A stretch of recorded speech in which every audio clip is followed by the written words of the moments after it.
Bueno, vamos a hacer un pequeño resumen de cadenas de Markov en tiempo discreto. Bueno, básicamente en las cadenas de Markov en tiempo discreto vamos a tener una colección de variables aleatorias indexadas que pueden tomar distintos estados y donde vamos a definir de forma genérica que tenemos la variable aleatoria xn como el estado en el periodo n. La gracia de las cadenas de Markov va a ser que la probabilidad de que en el estado n yo tenga un estado cualquiera va a depender únicamente de mi estado inmediatamente anterior. Es decir, toda la historia pasada de lo que pasó en el primer periodo, en el segundo, etcétera, no va a influir en la probabilidad asociada al estado en que estoy, sino únicamente, si quieren, lo que pasó el periodo anterior. Esta es la propiedad de Markov, que es básicamente lo que logra modelar todo lo que se estudia en cadenas de Markov. Y de forma genérica vamos a definir que vamos a tener una matriz llamada P sub i j supra n, que básicamente va a denotar cuál es la probabilidad de un estado I a un estado J en n periodos. Y básicamente con P y J1 podemos definir la cadena de Markov en general, y para encontrar simplemente el exponente cualquiera, simplemente esto va a ser elevar esta matriz P y J a, por ejemplo, 3 pasos, P y J3, que básicamente va a significar una multiplicación matricial de P y J sobre sí misma 3 veces. ¿Sí? Bueno,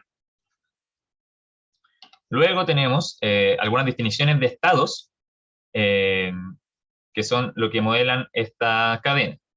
Tenemos los estados recurrentes, donde siempre volveremos a ese estado, es decir, la probabilidad de llegar desde I a I en el largo plazo, en algún momento del proceso, va a ser 1.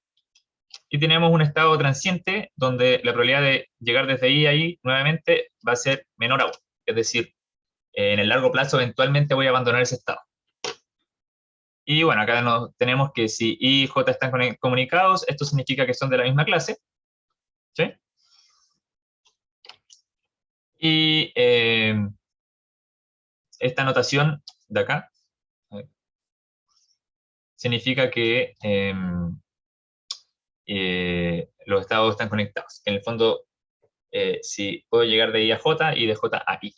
Entonces, acá un pequeño ejemplo de esto. Tenemos acá dos estados recurrentes, que son clases recurrentes, en verdad, porque si es que dos estados están comunicados en la misma clase, entonces 2 y 1 y 8 por separado son clases recurrentes, donde siempre volveré de 2 a 1, volveré sobre el mismo 8.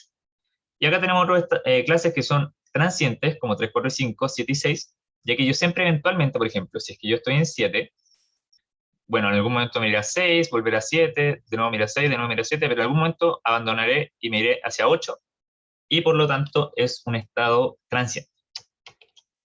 Es decir, podemos pensar que solamente estamos pasando por ahí un momento. Bueno, luego seguimos avanzando.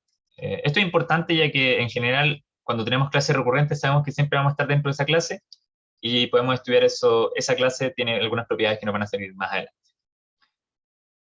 Bueno, luego tenemos los estados, las clases periódicas y aperiódicas.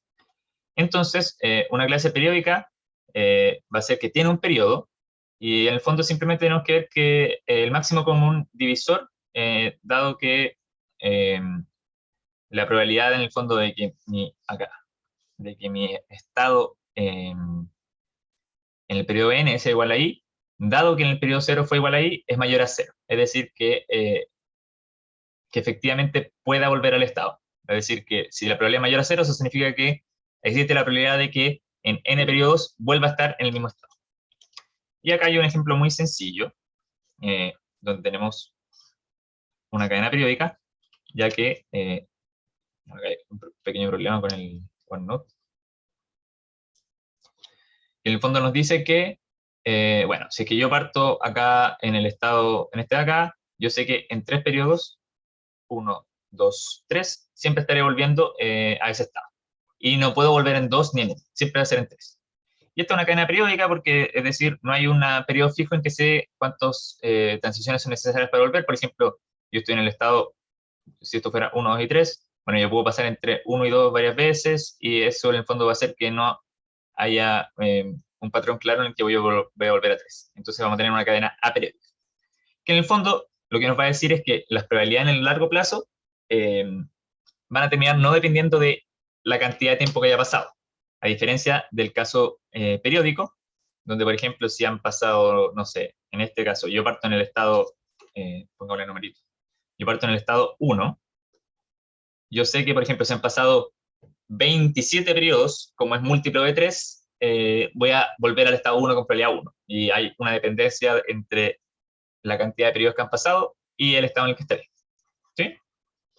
Bueno. Y al definir todo eso, tenemos las probabilidades estacionarias, que básicamente es uno de los resultados más importantes de cadena de Markov, en que nos dicen que si es que tenemos una cadena de Markov irreductible, es decir, tiene una única clase recurrente, y además es aperiódica, bueno, pertenece a una de las siguientes dos clases. La primera no es la que nos va a importar, ¿sí? Lo importante acá y la que vamos a usar siempre va a ser la segunda, donde todos los estados son recurrentes positivos, es decir, que eventualmente voy a llegar a todos los estados, es decir, todos tienen una probabilidad positiva de volver sobre sí mismo.